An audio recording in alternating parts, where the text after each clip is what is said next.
bienvenue, bonsoir à tous. L'actualité de ce 31 juillet est marquée par le sommet extraordinaire de la CEDEAO tenu à Abuja.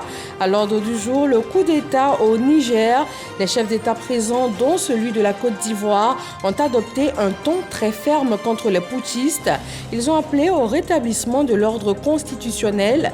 Des sanctions sont annoncées. Dans l'enseignement supérieur, les épreuves écrites du brevet de technicien supérieur BTS 2023 ont démarré ce matin. Des épreuves officiellement ouvertes au lycée classique d'Abidjan par le ministre de l'Enseignement supérieur et de la Recherche scientifique, en même temps que dans les 130 centres à travers le pays. Le prix national de l'excellence est dans quelques jours et avant cette édition 2023, RTI 1 est allé à la rencontre d'anciens lauréats. Primé meilleure coopérative agricole de culture pérenne en 2019, Djaboué Baba voit depuis lors les portes s'ouvrir à lui. Et puis les putschistes nigériens qui pointent du doigt la France. Ils accusent les forces françaises de préparer une intervention militaire contre le palais présidentiel en vue de libérer le président Mohamed Bazoum. Merci d'être avec nous ce soir sur RTI 1. La CEDEAO a tenu hier dimanche à Abuja un sommet extraordinaire sur la situation au Niger. Il en ressort une ferme condamnation de ce putsch, des sanctions économiques et un appel à rétablir sans délai l'ordre constitutionnel. Toutes les décisions de ce sommet auquel le chef de l'État ivoirien a participé avec Vijanaïma. Important sommet extraordinaire de la CEDEAO ce dimanche 30 juillet à Abuja, en présence des chefs d'État de la Côte d'Ivoire, du Ghana, du Bénin, du Togo, du Sénégal, de la Gambie, de la Mauritanie, du Nigeria, pour condamner avec force le coup d'État militaire survenu au Niger le jeudi 28 juillet et exiger le rétablissement de l'ordre constitutionnel. Auparavant, dans la matinée de ce dimanche, une réunion de l'UEMOA s'était tenue à Abuja qui a pris un nombre de sanctions à effet financier à l'encontre du Niger ainsi qu'à l'encontre des militaires putschistes et leurs familles. La conférence des chefs d'État et de gouvernement de l'UEMOA est solidaire des mesures prises par la conférence des chefs d'État et de gouvernement de la CEDEAO réunie le 30 juillet 2023 à Abuja. Elle condamne cette tentative de coup de force et exige que le président Mohamed Bazoum, chef suprême des armées, soit libéré immédiatement et sans condition afin qu'il puisse exercer pleinement, librement ses fonctions de président de la République démocratiquement élue. Faute de quoi, et au regard des graves menaces qu'impose cette situation sur l'intégration et le bon fonctionnement de notre Union, les sanctions suivantes seront mises en œuvre avec effet immédiat. Premièrement, la fermeture des frontières terrestres et aériennes entre le Niger et les pays de l'Union européenne. Deuxièmement, l'interdiction du survol de l'espace de l'UEMOA à tout aéronef à destination ou en provenance du Niger. Troisièmement, la suspension de toutes les transactions commerciales et financières entre les pays de l'UEMOA et le Niger, y compris celles portant sur les produits pétroliers, l'électricité, les biens et services. Cinquièmement, la suspension des opérations financières entre les banques du Niger et les banques installées dans les autres pays de l'UEMOA. Neuvième mesure, l'interdiction de voyage pour les auteurs de cette tentative de coup d'État, le gel de leurs avoirs financiers et la confiscation de leur patrimoine. Par ailleurs, les chefs d'État et de gouvernement de l'UEMOA réaffirment que le seul et unique chef d'État du Niger est le président Mohamed Bazoum. En conséquence, seuls les actes officiels émanant de lui et de ses représentants sont reconnus par le gouvernement. En cas d'atteinte à son intégrité physique, les auteurs seront tenus pour responsables. Le sommet de la CEDEAO a fait montre d'une grande fermeté à l'encontre des putschistes et a réaffirmé son soutien sans faille au président Mohamed Bazoum, toujours détenu au palais présidentiel avec sa famille. Et pour la première fois, la CEDEAO n'exclut pas le recours à la force pour contraindre les putschistes. Au cas où les exigences de la conférence ne sont pas satisfaites dans un intervalle d'une semaine, la conférence prendra toutes les mesures pour restaurer l'ordre constitutionnel en République du Niger. De telles mesures pourraient inclure l'usage de la force. À cet effet, les chefs d'état-major de la CEDEAO devront se réunir immédiatement. Nous tenons pour responsables toutes les personnes responsables de la violence et de la terreur par rapport aux biens, aux vies et aux citoyens du Niger. L'Union africaine a apporté son soutien à la CEDEAO dans sa prise de sanctions. Le cas nigérien constitue une alerte assourdissante sur les risques de déstabilisation de toute la région. Le caractère insensé de ce coup d'État, sa violation flagrante des principes de l'Union africaine et de la CEDEAO, et les menaces graves et réelles qu'il fait peser sur la stabilité des États de la région font qu'il doit être résolument combattu. Ces coups d'État, comme d'ailleurs tous les changements anticonstitutionnels, par le biais desquels des militaires s'installent au pouvoir, doivent totalement cesser. Le sommet a pris fin par une motion de remerciement adressée par le président de la République Alassane Ouattara au président du Nigeria.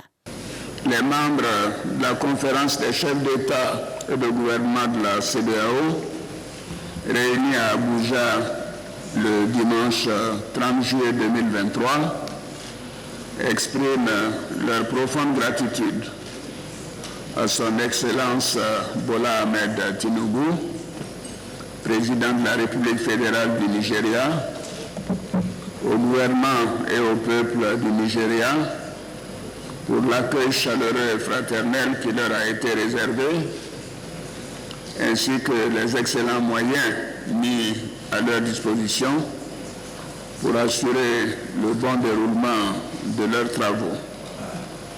Monsieur le Président, donc au nom de tous mes pairs, je voudrais vous dire un grand merci pour non seulement l'accueil, mais l'efficacité de nos entretiens et de nos échanges, y compris hier nuit, jusqu'à minuit. C'est dire l'importance et l'urgence que vous accordez à cette situation du Niger, comme nous tous. Merci pour votre leadership.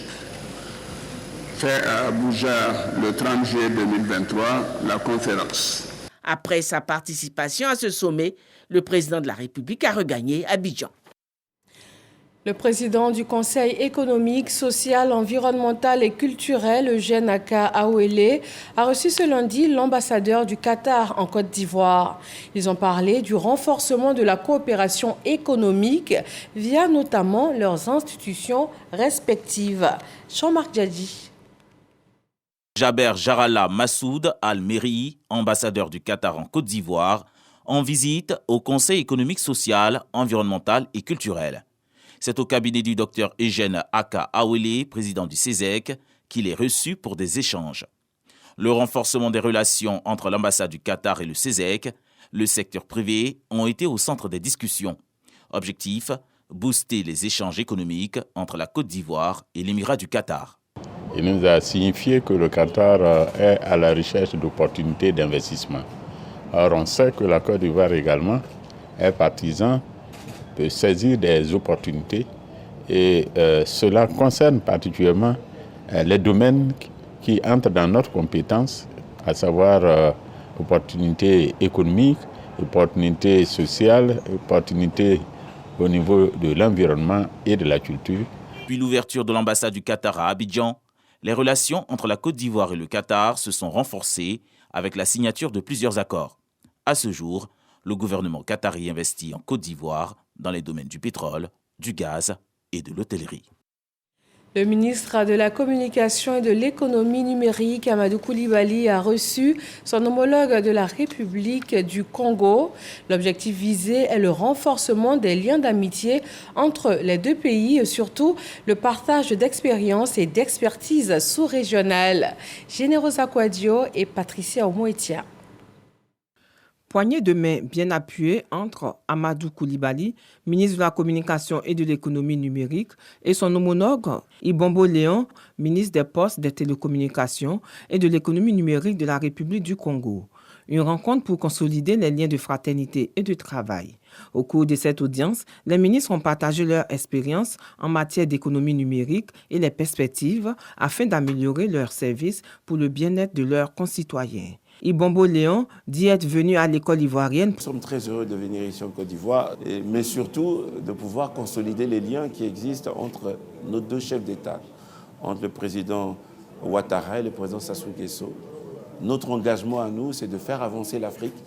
On peut avoir des compatriotes africains qui peuvent nous accompagner pour que nos pays puissent se développer et surtout faciliter la vie de nos concitoyens africains. Amadou Coulibaly, ministre ivoirien de la Communication et de l'Économie numérique, a salué cette initiative pour une coopération interafricaine. Cette visite, quelques semaines après la visite du président Sassou Nguesso en visite d'État en Côte d'Ivoire, vient raffermir donc les relations entre nos deux pays, qui sont des relations très anciennes, qui est que nos pays puissent coopérer, que nos pays puissent collaborer ensemble.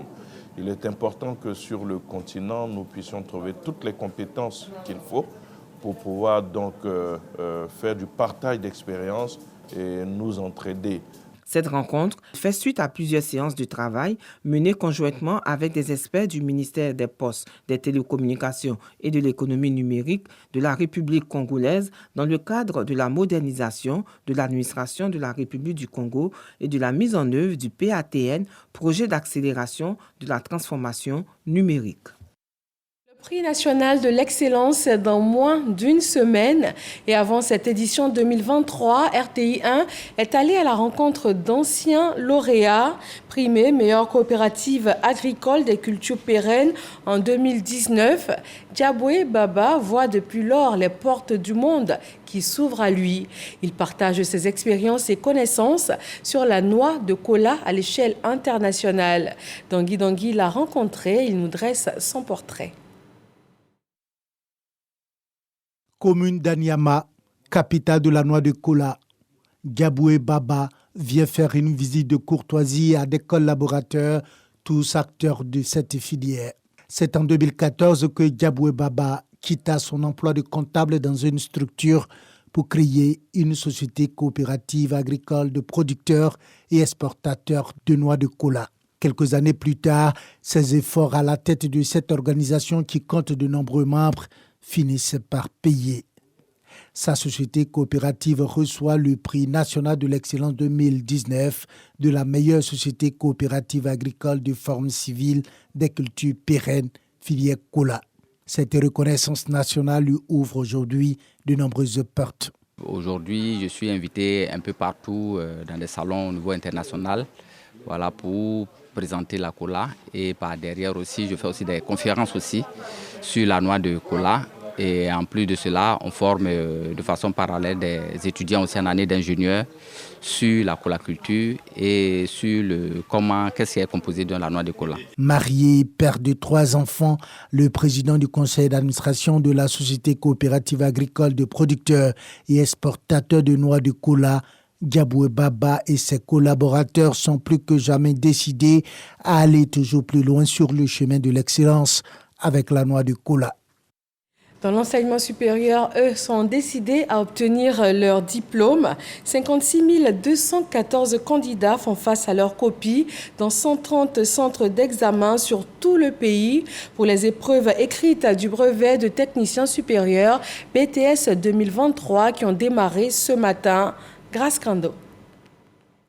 Le lycée classique d'Abidjan 2 choisi pour le lancement officiel des épreuves écrites du BTS session 2023. Dans ce centre, 500 candidats de la filière tourisme et hôtellerie composent. Comme chaque année, La surveillance est de rigueur. Il faut éviter absolument toute forme de tricherie parce que les surveillants veillent au grain et de toute façon, si vous êtes pris, on vous met purement et simplement au dehors et vous avez échoué avant même d'avoir entamé le BTS. Donc ça ne sert à rien parce que je signale qu'avec le président Ouattara, ce qu'on demande aux apprenants, c'est l'excellence. Un point d'honneur est mis sur l'identité des candidats pour éviter d'éventuelles fraudes. L'appareil, c'est un kit biométrique. Avec ce kit-là, nous possédons l'identité des candidats. C'est-à-dire, pendant l'enrôlement ou l'inscription, les candidats ont utilisé l'index. Et donc, c'est ce tour-là qu'il a introduit pour qu'on vérifie son identité. Donc, ça permet de lutter contre la fraude. 56 214 candidats repartis dans 130 centres de composition, dont 96 à Abidjan et 34 à l'intérieur du pays, sont concernés. Les candidats se prononcent sur la première épreuve portant sur les techniques d'expression. Ça se passe bien. Le sujet est relax. Bon, on comprend un peu. C'est la deuxième fois cette année que je suis dans mon BTS. J'ai choisi la filière tourisme et hôtellerie parce que j'aimais cette filière. J'ai étudié et puis j'ai fait des cours de préparation aussi. Je suis sûre d'avoir mon BTS cette année. Une information faisant état de 3000 candidatures rejetées au BTS circule sur les réseaux sociaux. Le ministre Adama Diawara apporte un démenti. Ils sont 1327 exactement. Dans les 1327, je signale qu'il y a 1113 faux bacs, 19 faux BT, c'est-à-dire brevet de technicien. Et le reste, c'est soit de fausses attestations d'inscription en année préparatoire, soit un nombre insuffisant d'années de préparation du BTS. Pour faire le BTS, soit vous avez le bac, en ce moment vous préparez le BTS en 2 ans, soit vous n'avez pas le bac, mais en ce moment, il y a 2 conditions. La première, il faut avoir eu au moins 8 sur 20 au bac. Ensuite, lorsque vous vous inscrivez en année préparatoire, vous faites une année préparatoire plus les 2 années BTS, ça fait 3 ans. Alors donc du coup, celui qui n'a pas eu le bac et qui veut présenter le BTS après 2 ans, mais c'est du faux. Donc en fait, tout ce lot-là a été exclu. Les épreuves écrites s'achèvent le jeudi 3 août pour faire place aux épreuves pratiques. Elles démarrent à partir du mardi 8 août pour s'achever le 12 août prochain. Les résultats sont attendus le 1er septembre 2023. Eux ne sont pas en classe d'examen, mais bien en vacances scolaires. Ils vont mettre à profit cette période pour une immersion dans le monde du travail. En plus de l'expérience professionnelle, le ministère de la Promotion de la Jeunesse va permettre à 10 000 jeunes Ivoiriens de gagner, après 1 mois de travail, la somme de 45 000 francs CFA. Walter Amadou Ouattara. Permettre aux jeunes de se familiariser avec le milieu professionnel afin d'affiner leur choix d'orientation une fois leur diplôme obtenu. Ainsi résumé le but de ce projet spécial d'immersion. Un programme pour 10 000 jeunes qui sont donc des étudiants ou des élèves ou des jeunes tout court, donc de s'occuper sainement pendant ces vacances à travers leur immersion dans les structures publiques. Ça serait une sorte de job de vacances sur l'ensemble du territoire national en lien avec le ministère donc, de la fonction publique et tous les ministères sectoriels. Nous avons eu aussi des séances de travail du secteur privé qui va offrir donc, des opportunités d'immersion au sein donc, des entreprises privées. Une rubrique du programme jeunesse du gouvernement PGGouv 2023-2025. Les premiers élèves rentreront en immersion dès le 1er août sur l'ensemble du territoire national. L'idée, c'est que ces jeunes rentrent en immersion à partir donc, du 15 août. Et cela jusqu'au 15 septembre, donc sur la période donc, des vacances. Ces jeunes vont recevoir un pécule qui représente donc la prime que nous avons arrêtée pour les stages, c'est-à-dire 45 000 francs CFA. Tous les jeunes qui sont ciblés pour ce programme doivent avoir entre 16 et 40 ans au plus. Les inscriptions peuvent se faire à partir du site de l'Agence Emploi Jeune, www.agenceemploijeune.ci. Également physiquement dans les agences régionales et les guichets Emploi Jeune dans les sous-préfectures et les préfectures. Dans l'actualité politique, le RHDP voit sa famille s'agrandir. 1000 nouvelles adhésions dans le village de Songon-Braté. Ils ont été accueillis au sein du parti par le vice-président Robert Begré-Mombé. Éric Goré pour le compte-rendu. Liesse populaire à Songon Umbraté. Des milliers de personnes abordent fièrement les t-shirts à l'effigie du RHDP. Une façon pour elles de marquer formellement leur adhésion aux idéaux du parti des oufouettistes. Ces milliers de personnes composées en majorité de jeunes issus de plusieurs formations politiques ont à leur tête Légué Loba Patrice, président d'un mouvement de jeunes et de femmes à Songon. C'est le vice-président du RHDP, Robert Begré-Mambé, qui a procédé de façon symbolique à leur adhésion. Légué Loba Patrice a, au nom de ses camarades, donné les raisons de cette adhésion massive. Ils ont adhéré au RHDP parce qu'aujourd'hui, le parrain Loba Patrice au RHDP, donc je remercie cette population-là. Je la remercie très bien et je demande à cette population de soutenir le ministre-gouverneur. Robert Begré-Mambé leur a demandé de faire confiance au président du parti.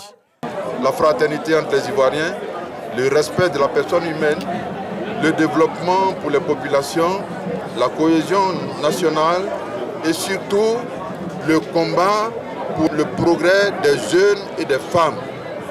Ce n'est pas pour rien que le président Lassane a décrété l'année 2023, année de la jeunesse. À moins d'un mois des élections locales, l'adhésion de ces 1000 nouveaux militants au RHDP renforce ainsi la position du parti dans la localité de Songon. Dans la ville de Bandoukou, le ministre d'État Kobenan Kwasi Adjoumani a inauguré le musée des arts, une infrastructure culturelle désormais ouverte au grand public. Herman Niamien nous y conduit. Situé au rond-point principal de la ville, le musée des arts de Bandoukou fait peau neuve. Une bâtisse entièrement réhabilitée et équipée, prête à accueillir les visiteurs. Un peu plus loin, à l'emplacement de l'ancien abattoir de la ville au quartier Motoragri, une piscine aux dimensions olympiques a été également construite. En plus de la piscine, l'espace dispose également d'un restaurant et d'une salle pouvant accueillir des manifestations d'envergure dans la ville. Ces infrastructures ont été réalisées par le conseil municipal de Bandoukou. À cette cérémonie d'inauguration des ouvrages, le maire Koné Iliassou, qui n'est plus candidat pour un nouveau mandat, a dressé le bilan de sa gestion à la tête du conseil municipal avant d'exhorter les personnes qui auront en charge la gestion de ces infrastructures à faire preuve de professionnalisme. Je forme le vœu que le conseil qui va venir après nous s'occupe bien de ces infrastructures. Aille de l'avant, faites plus que ce conseil. Bandoukou en a besoin. La marraine de la cérémonie, la ministre Aled Badou-Nguessan, maire d'Ara, a félicité le conseil municipal de Bandoukou pour le travail abattu. Le président de la République a décrété cette année, année de la jeunesse. Ces infrastructures vont servir en grande partie à la jeunesse. Je voudrais alors féliciter chaleureusement l'équipe municipale qui a bien voulu être au diapason de cette politique pour la jeunesse. Le ministre d'État Kobenan Kwasi Adjoumani a quant à lui rappelé que malgré les divergences politiques passées avec le maire sortant, il reconnaît ses mérites en tant que bon maire de Bandoukou. Nous prions Dieu qu'il y ait d'autres Eliassou. Prions Dieu qu'on en trouve qui viennent faire plus que Eliassou. Prions Dieu qu'un jour, on ait des Adjoumani, cœur ouvert, prêts à servir, à se mettre au service de la collectivité et à travailler pour nos parents. Une visite guidée de la piscine municipale et du musée qui comprend une salle de spectacle, une salle d'écoute, une salle d'exposition et un restaurant a mis fin à cette cérémonie. La phase nationale de Clap Ivoire est terminée. Les jeunes réalisateurs ivoiriens qui vont représenter le drapeau de la Côte d'Ivoire lors des phases internationales sont connus et ce sera du 4 au 9 septembre prochain. Serge Pacom Didi et Serge Coléa. Yapo Jean-Charles, vainqueur dans la catégorie documentaire pour sa production intitulée Zéhiri, la femme et le pouvoir. Et Ouattara Massata, lauréate dans la catégorie fiction avec son film Guérebou. Ce sont les deux Ivoiriens qui représenteront la Côte d'Ivoire à la phase internationale du concours Clap Ivoire. Ils ont été sélectionnés à l'issue de la phase nationale qui s'est tenue du 18 au 23 juillet à l'Institut Goethe à Abidjan-Cocody. Ce film Pas des orphelins, ça me touche vraiment puisque j'ai réalisé ce film pour rendre hommage à mon défunt papa. Ça me fait vraiment plaisir. C'est un village à Divo, une femme qui est chef du village. Donc je raconte les faits. Lisson Fall Diomandé, directrice de l'ONACSI, l'Office national du cinéma de Côte d'Ivoire, félicite les gagnants et le jury pour le travail abattu. L'ONACSI, a-t-elle ajouté, ambitionne de faire du cinéma un pourvoyeur d'emploi. Ce concours est ouvert aux amateurs de cinéma, sous la houlette de l'Office national, c'est vrai, mais avec l'aide de l'UEMOA. C'est pour exhorter les jeunes à se mettre dans les métiers du cinéma qui sont des métiers d'avenir. Le représentant de la ministre de la Culture et de la Francophonie salue l'éclosion d'une nouvelle génération de cinéastes à travers le concours Clapivoire. Je voudrais vous exhorter à la rigueur et à beaucoup de recherche dans la concrétisation de vos projets cinématographiques car le marché du cinéma est concurrentiel et très exigeant. Au total, 44 productions, soit 25 fictions et 19 documentaires, ont été soumis à l'appréciation du jury pour la phase nationale de Clapivoire. La compétition internationale est prévue du 4 au 9 septembre prochain à Abidjan. Un air de fête a soufflé sur la commune d'Atekoubé ce matin. Le ministre des Sports, Paulin-Claude Danho, et le président du Sénat, Jano Aoussou-Kouadio, ont procédé au lancement des travaux de construction de l'Agora d'Atekoubé, couplés à ceux de la piscine semi-olympique de la commune. Voyons cela avec Arsène Kouassi. Ambiance de grand jour à Atekoubé. Sur cet espace de 2,3 hectares, sortiront de tête dans 18 mois l'Agora d'Atekoubé et une piscine semi-olympique.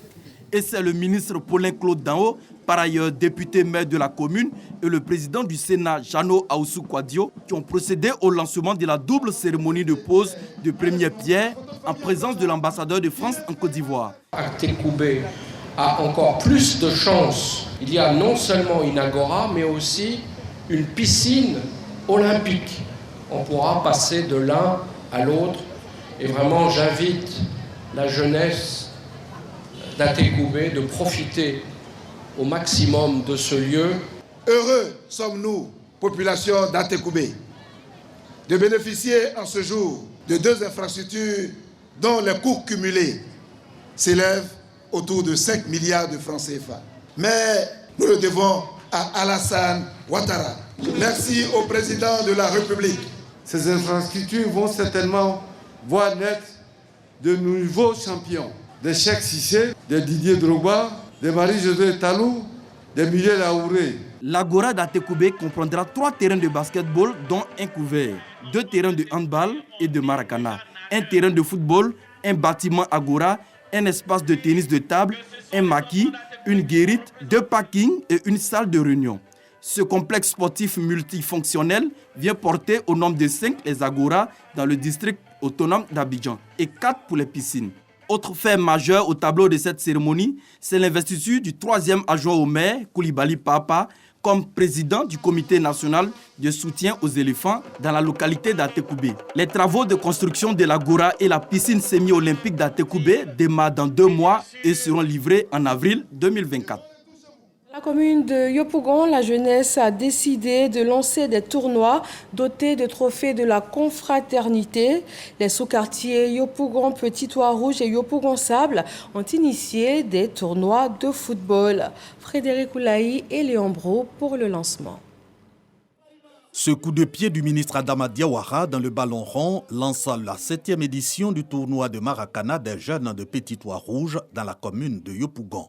Une compétition pour occuper sainement ces jeunes et renforcer entre eux les liens de fraternité le temps des vacances scolaires. C'est un tournoi qui symbolise la paix, le partage entre fils de Yopougon. Au Sable Charbon, un autre quartier de Yopougon, un autre tournoi de Maracana. L'enjeu est le même, égayer la jeunesse et lui inculquer les valeurs de solidarité et de vivre ensemble. Nous sommes à la 8e édition de ce tournoi et ce tournoi est baptisé le tournoi de la cohésion sociale. Donc nous prônons la solidarité dans le quartier et dans tout Yopougon.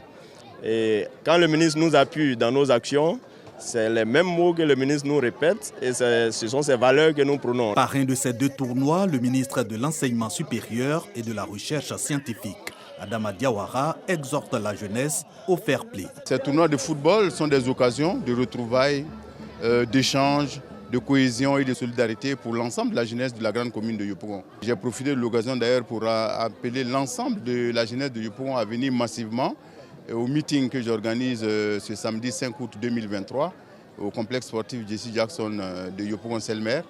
Meeting qui sera une occasion de soutien, d'appui à la liste RHDP au municipal de Yopougon. Jeu équilibré de part et d'autre, les premiers matchs de ces tournois offrent un spectacle de convivialité et de passion. Les 9e Jeux de la francophonie sont en cours en République démocratique du Congo depuis le 28 juillet dernier. Les phases éliminatoires des prestations culturelles ont démarré. Des artistes ivoiriens dans le domaine du conte, de la culture, de la jonglerie et de la littérature ont pu faire montre de leur talent. Isaïo. 48 heures après l'ouverture des 9e Jeux de la francophonie à Kinshasa, en République démocratique du Congo, RDC, place aux compétitions. En sculpture, c'est Soro Kafana qui défend les couleurs nationales à ce grand rendez-vous sportif et culturel du monde francophone. En 2013, j'ai fait la connaissance de James Kokobi, qui est artiste sculpteur aussi de la Côte d'Ivoire et qui vivait en Allemagne. Et avec lui, j'ai fait 5 ans de formation à la tronçonneuse. Et aujourd'hui, je fais mon propre chemin.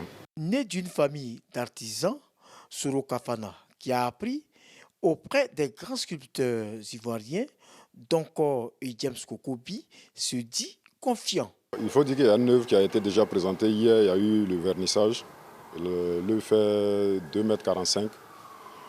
Et aujourd'hui, c'est un atelier. En littérature, la représentante ivoirienne touche du doigt dans ses écrits le fléau de la drogue qui mine la jeunesse. Alors, le texte que j'ai présenté au jury s'appelle l'overdose et il évoque une relation toxique. D'abord entre un homme et une femme, mais c'est une mise en abîme comme nous sommes donc en littérature et dans le domaine artistique, une mise en abîme pour parler d'un fléau qui mine la jeunesse africaine. Alors c'est la drogue. Voilà. Donc le texte parle de la drogue, donc un jeune homme dépendant à la cocaïne.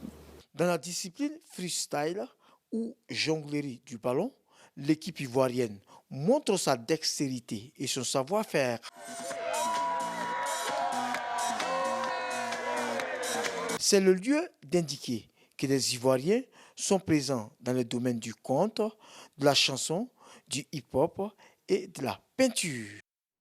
L'athlète ivoirien Arthur Cissé-Gué est en finale de la compétition d'athlétisme des 100 mètres lors de ses 9e Jeux de la francophonie, prévus donc demain, mardi 1er août, à 14 h au stade des Martyrs de Kinshasa. Ce, à l'issue des demi-finales âprement disputées cet après-midi au stade des Martyrs, en occupant la 2e place.